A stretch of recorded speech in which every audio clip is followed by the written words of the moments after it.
Laymen's evangelical fellowship విశ్వాసమే విజయము అనుదిన ధ్యానములు September 19వ తారీఖు. నీటి మీద నడుచుట. పేతురు, ప్రభువా, నీవే అయితే నీళ్ల మీద నడిచి నీ యొద్దకు వచ్చుటకు నాకు సెలవిమ్మని ఆయనతో అనెను. మత్తయి సువార్త 14వ అధ్యాయము 28వ వచనము. పేతురు గొప్ప ఆశలు గలవాడు.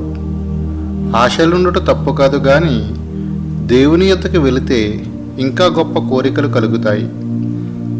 దేవుని చిత్తమును వెంబడించుటకు తగినంత సామర్థ్యమును బట్టి మన కోరికలు ఉండాలి, కానీ గొప్ప దేవుడని ఆయనను ఏదైనా కోరవచ్చును అనుకోకూడదు.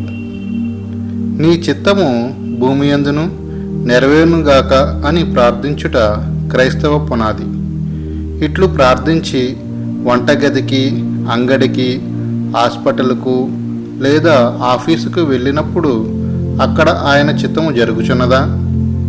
అది నీ వాంఛ కాకపోతే నీవెందుకలా ప్రార్థన చేయాలి? మంచి కుటుంబముల నుండి అనేక మిషనరీలు సేవకు బయలుదేరారు. ఈ రోజులలో క్రైస్తవ కుటుంబాలు పూర్తిగా లోకముతో నింపబడుచున్నవి. దేవుని సేవ చేస్తాను అని చెప్పిన పిల్లలను చూచి తల్లిదండ్రులు దుఃఖపడుచున్నారు.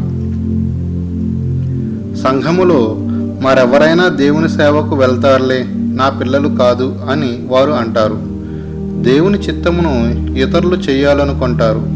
మరికొందరు వ్యాపారం చేయడంలో వ్యాపారమే ఉండాలి, కానీ దేవునిని తేవద్దు అంటారు. అలాగున దేవుని ప్రక్కన పెట్టుట వలన నీకు సరి అయిన దానిని ఎన్నుకోవడానికి ఆయన సహాయము అక్కరలేదు అనుకుంటావు. ఆయన శక్తిని మితము చేస్తున్నావు.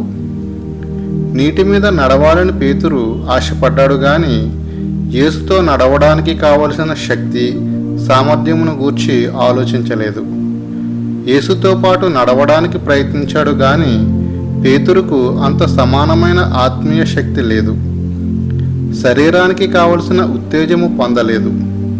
దేవుడు ఏదైనా పని అప్పగించినప్పుడు అది చేయడానికై మన దేహం కూడా సిద్ధపడాలి.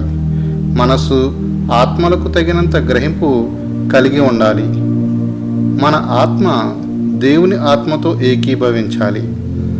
ఈ విధమైన ఆత్మీయ స్థితిలో మనమెంతో కొరతపడి ఉన్నాము. పేతురు నీటి మీద నడవాలనుకున్నాడు. యేసు కూడా రమ్మన్నాడు. పేతురు కోరిక సమ్మతించబడుట ఆశీర్వాదకరము. పేతురు మునుగుతాడని యేసు ఎరిగి ఉన్నాడు. గాలిచే రేపబడిన అలలను పేతురు చూచినప్పుడు యేసు నుండి అతని దృష్టి మరల్చబడినది. కష్ట సమయాలలో మన ప్రాణాత్మలు యేసుపై ఉంచుట అంత తేలిక కాదు. మన విశ్వాస పరిమాణమును తెలుసుకోవాలి. ఎన్ దానియేలు గారు.